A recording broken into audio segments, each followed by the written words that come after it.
Hello aspirants, welcome to free job guide Telugu YouTube channel. ఇవాల్టి వీడియోలో Indian space research organisation space application centre నుంచి ఒక కొత్త notification అయితే రావడం జరిగిందనమాట. సో ఇది మనకి హైదరాబాద్లో కూడా వర్క్ చేయడానికి ఇందులో మనకి పోస్టులు ఉన్నాయన్నమాట ఈ నోటిఫికేషన్లో. సో ఎవరైతే హైదరాబాద్లో వర్క్ చేయాలనుకుంటున్నారో వాళ్ళకి ఇది ఒక మంచి అవకాశం అని చెప్పుకోవచ్చు. సో లేట్ చేయకుండా ఇస్రో నుంచి వచ్చినటువంటి నోటిఫికేషన్ ఏదైతే ఉందో అది ఈ వీడియోలో తెలుసుకుందాం. సో ఈ వీడియోలో భాగంగా మనం డెసిగ్నేషన్స్ ఏంటి, ఈ నోటిఫికేషన్కి సంబంధించి, తర్వాత ఎన్ని నెంబర్ ఆఫ్ వేకెన్సీస్ అనేవి రిలీజ్ చేశారు, ఇంపార్టెంట్ డేట్స్ ఏంటి, శాలరీ ఏంటి, ఎలిజిబిలిటీ క్రైటీరియా ఏంటి, స్కీమ్ ఆఫ్ ద ఎగ్జామినేషన్ అనేది ఏ విధంగా ఉంటుంది అనేటువంటి అంశాలన్నీ కూడా మనం ఈ వీడియోలో తెలుసుకోబోతున్నాం. ఇక్కడ చూసినట్లయితే ఈ పోస్ట్ ఏంటంటే అసిస్టెంట్ రాజభాషా పోస్ట్కి సంబంధించినటువంటి నోటిఫికేషన్ అనమాట.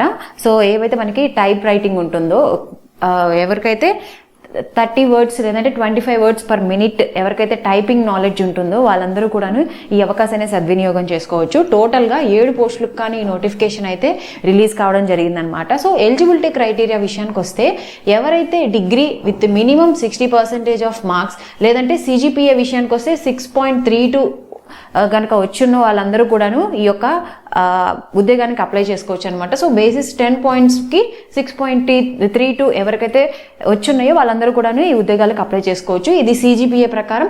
లేదంటే ఒకవేళ వీళ్ళకి పర్సంటేజ్ ఉంటే 60%, మినిమం 60% ఆఫ్ మార్క్స్ అనేది రావాలన్నమాట. సో దీంతో పాటు type writing speed 25 words per minute, అదేవిధంగా ఇంగ్లీషు, హిందీ, ఎవరైతే హిందీ పోస్ట్కి అప్లై చేయాలనుకుంటున్నారో వాళ్ళకైతే 25 వర్డ్స్ పర్ మినిట్ ఉండాలి. ఇంగ్లీష్ అయితే 30 వర్డ్స్ పర్ మినిట్ అనేది ఉండాలన్నమాట.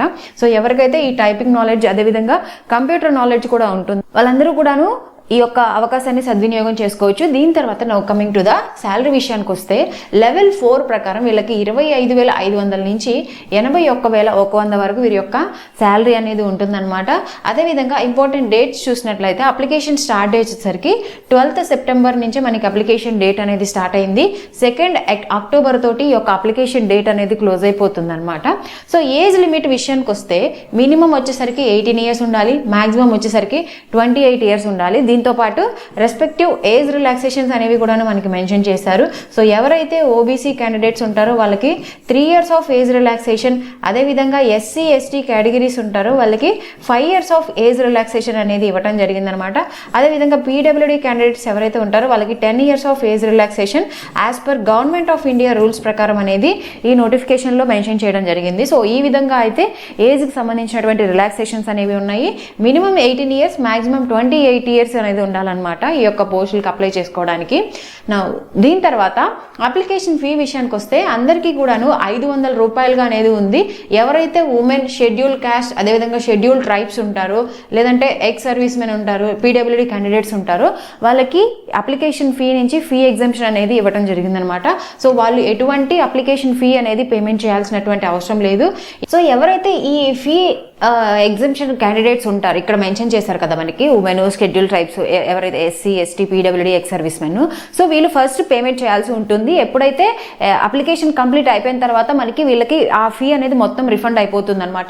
మిగతా వాళ్ళకు కూడాను ఏదైతే ఈ 500 ఉందో, సో ఈ 500లో 100 రూపీస్ అనేది ఛార్జెస్ అనేది ట్యాక్స్ ఇవన్నీ ఛార్జెస్ తీసుకొని మిగతా 400 అనేది వాళ్ళకి క్రెడిట్ అయిపోతుంది అనమాట వన్స్ అప్లికేషన్ కంప్లీట్ అయిపోయిన తర్వాత. బట్ అప్లికేషన్ కంటే ముందు వీళ్ళు 500 రూపీస్ అనేది పేమెంట్ చేయాల్సి ఉంటుంది. సో మిగతా ఎవరికైతే ఉంటుందో వీళ్ళు కూడా చేయాలి.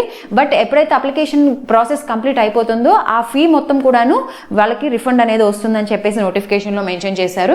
Now coming to the selection process. Selection process వచ్చేసరికి మనకి రిటర్న్ టెస్ట్ అనేది ఉంటుందన్నమాట. సో ఈ రిటర్న్ టెస్ట్ అనేది 120 మార్క్స్ అనేది ఉంటుంది. సో ఈ రిటర్న్ టెస్ట్ ఎవరైతే క్వాలిఫై అవుతారో దెన్ ఆఫ్టర్ వాళ్ళకి ఏంటంటే ఇంగ్లీష్ అయితే ఇంగ్లీషు, హిందీలో హిందీ ప్రొఫిషియన్సీ ఉన్న వాళ్ళకి టైప్ రైటింగ్ టెస్ట్ అనేది కండక్ట్ చేస్తారనమాట. సో ఒక నిమిషానికి 25 to 30 వర్డ్స్ అనేది మనం టైప్ చేయాల్సి ఉంటుంది. సో ఆ టైపింగ్ టెస్ట్లో ఎవరికైతే క్వాలిఫై అవుతారో వాళ్ళకి ఈ ఉద్యోగం అనేది ఇవ్వడం జరుగుతుంది అనమాట. సో ఇది పెన్ అండ్ పేపర్ లేదంటే ఆన్లైన్ టెస్ట్ అనేది బేస్డ్ ఆన్ ఇస్రో వాళ్ళ యొక్క రిక్రూట్మెంట్ బోర్డ్ పైన ఆధారపడి ఉంటుందని చెప్పేసి నోటిఫికేషన్లో మెన్షన్ చేశారు.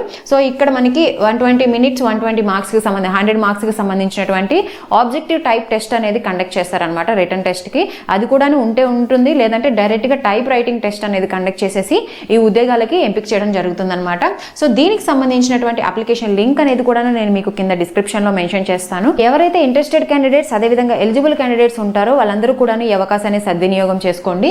సో ఇది మనకి ఇస్రో శాక్ నుంచి వచ్చినటువంటి నోటిఫికేషన్ అనమాట. సో ఇంకా మీకు ఈ నోటిఫికేషన్కి సంబంధించి ఎటువంటి డౌట్స్ ఉన్నా కానీ నాకు కమెంట్ బాక్స్లో కమెంట్ చేయండి. లేదంటే మేడం మాకు ఇలాంటి వీడియోస్ అనేవి కావాలి, ఈ టాపిక్ పైన వీడియోస్ కావాలి, ఇలాగ వీడియోస్ చేస్తే బాగుంటుంది అని చెప్పేసి మీ యొక్క అభిప్రాయాన్ని కూడా నాకు కమెంట్ రూపంలో మీరు నాకు కమెంట్ బాక్స్లో చెప్పొచ్చు.